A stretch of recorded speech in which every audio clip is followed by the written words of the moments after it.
और आज ये लोग संविधान, आरक्षण, दुनिया भर की बातें करते हैं। पूछे इनसे 5.5 महीने हो गए केंद्र में सरकार बने, किसका आरक्षण छीन लिया गया, कहाँ का संविधान खत्म कर दिया गया, कौन सी लोकतंत्र की हत्या कर दी गई। भाई मैं राहुल जी से पहले तो मैं ये सवाल करना चाहूंगा कि जो झूठ उन्होंने बोला था लोकसभा चुनाव के दौरान, पहले उस पर तो एक बार स्पष्टीकरण देते। लोकसभा चुनाव में अभी महज 5-5.5 महीने पहले घूम घूम कर बोलते थे कि आरक्षण समाप्त हो जाएगा अगर नरेंद्र मोदी जी की सरकार आएगी, संविधान समाप्त हो जाएगा, लोकतंत्र की हत्या हो जाएगी। आज भी वो संविधान अपने हाथ में लेकर घूमते हैं। कई जनसभाओं को संबोधित करेंगे, पूर्व में भी आ चुके हैं, कैसा माहौल एनडीए के पक्ष में देख पा रहे हैं? देखिए, क्योंकि मैं खुद प्रचार यहाँ पे कर रहा हूँ और कई सीटों में, झारखंड, कल महाराष्ट्र में भी था, एक बात तय है कि 23 तारीख को जब परिणाम आएंगे तो झारखंड में एक बार फिर लोगों का विश्वास प्रधानमंत्री जी की सोच वाली सरकार पर मजबूती से बनता जा रहा। जिस तरीके से पिछले 5 साल हेमंत सोरेन जी की सरकार की वजह से लोगों को असुविधाओं का सामना करना पड़ा, भ्रष्टाचार जिस तरीके से इस सरकार में हुआ, और तो और झारखंड को शर्मसार होना पड़ा क्योंकि झारखंड के मुख्यमंत्री स्वयं जेल में भ्रष्टाचार के आरोपों में उनको जाना पड़ा। ऐसे में झारखंड की जनता ने मन बना लिया, इस बार वो बदलाव चाहती है। इस बार प्रधानमंत्री जी की सोच वाली एनडीए की सरकार को बनाने का निर्णय झारखंड के लोगों ने लिया है। कल मैं महाराष्ट्र में भी था, वहाँ पर भी जो माहौल है उसमें भी तय है कि एक बार फिर से एनडीए की सरकार, मौजूदा सरकार के कार्यों से महाराष्ट्र के लोग पूरी तरीके से संतुष्ट दिखे। और अब कहीं ना कहीं लोगों को ये बात समझ में भी आती है कि डबल इंजन की सरकार के अपने फायदे हैं। जब केंद्र और राज्य की सरकार एक सोच वाली होती है, उसका लाभ राज्यों को मिलता है। हम लोगों ने हाल ही में बिहार में देखा, प्रधानमंत्री जी धनबाद गए, लगभग 12,000 करोड़ से ज़्यादा की राशि की परियोजनाओं का शिलान्यास कर आए। एक समय था जब देश में मात्र 2 एम्स होते थे, हमारे बिहार में अब 2 एम्स हो गए। दूसरा दरभंगा में, जिसका शिलान्यास प्रधानमंत्री जी करके आए। अगले दिन, एक दिन के बाद जमुई में भगवान बिरसा मुंडा जी की 150वीं जयंती दिवस समारोह पर जनजातीय गौरव दिवस के नाम पर उसको मनाया गया और उस दिन भी 6,600 करोड़ की परियोजनाओं को प्रधानमंत्री जी उसका शिलान्यास करके आए। तो जब एक सोच वाली सरकारें होती हैं तो विरोधाभास नहीं होता और विकास के कार्यों को गति मिलती है। ऐसे में मैं मानता हूं कि झारखंड और महाराष्ट्र दोनों जगह 23 तारीख को जब परिणाम आएंगे, एनडीए की सरकार, प्रधानमंत्री नरेंद्र मोदी जी की सोच की सरकार दोनों जगह बनने जा रही है। राहुल गांधी लगातार भाषण डाल रहे हैं, जातीय जनगणना की बात आ रहे हैं कि हमारी सरकार आई तो जातीय जनगणना बिहार की तरह क्या कुछ देख रहे झारखंड में होना चाहिए? भाई मैं राहुल जी से पहले तो मैं ये सवाल करना चाहूँगा कि जो झूठ उन्होंने बोला था लोकसभा चुनाव के दौरान, पहले उस पर तो एक बार स्पष्टीकरण देते। लोकसभा चुनाव में अभी महज 5-5.5 महीने पहले घूम घूम कर बोलते थे कि आरक्षण समाप्त हो जाएगा अगर नरेंद्र मोदी जी की सरकार आएगी, संविधान समाप्त हो जाएगा, लोकतंत्र की हत्या हो जाएगी।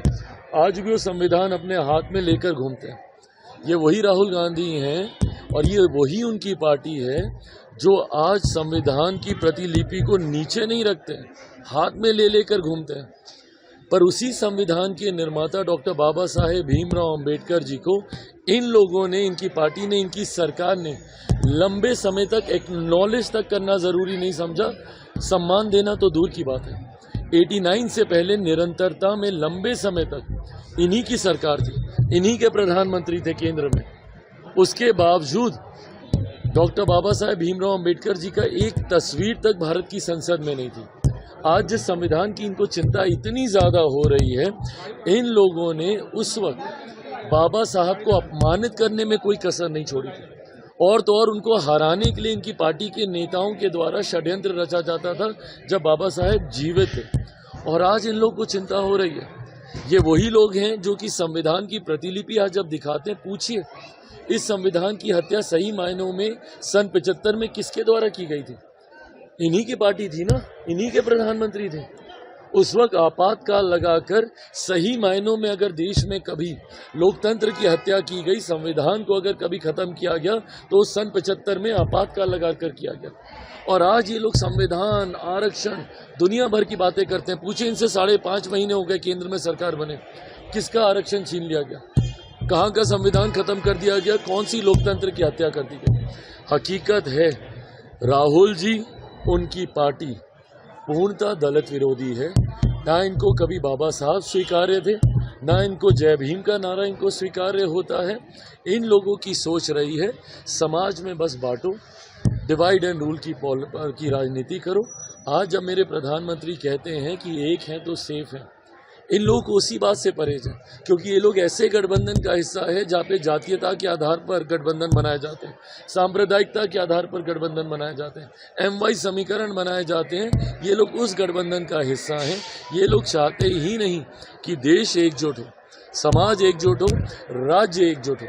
सिर्फ बांटने की सोच इनकी रही है और उसी सोच को साधने का प्रयास ये लोग हमेशा करते हैं। सर, एक सवाल और है कि हुसैनाबाद और जो बिहार से सटे हुए झारखंड के बॉर्डर्स है, वहाँ RJD ने अपने कैंडिडेट उतारे, तो कहीं ना कहीं बीजेपी आरोप लगाते रही है कि RJD वहाँ इसलिए कैंडिडेट उतार रही है ताकि एक कॉरिडोर बन सके, बिहार और झारखंड के खनिज संपदाओं का आदान प्रदान हो सके, और कहीं ना कहीं उसकी तस्करी के लिए बना रही है। बिल्कुल सही बात है, और इसमें गलत क्या है, क्योंकि ये जिन दलों का आप जिक्र कर रहे हैं, ये दल जाने ही जाते हैं भ्रष्टाचार करने के लिए। और इन लोगों को इस बात की तकलीफ रही है, सन 2000 में जब बिहार झारखंड बटा तो तब से ये लोग प्रयास कर रहे हैं कि झारखंड में भी ये लोग अपने पैर पसारें। क्यों?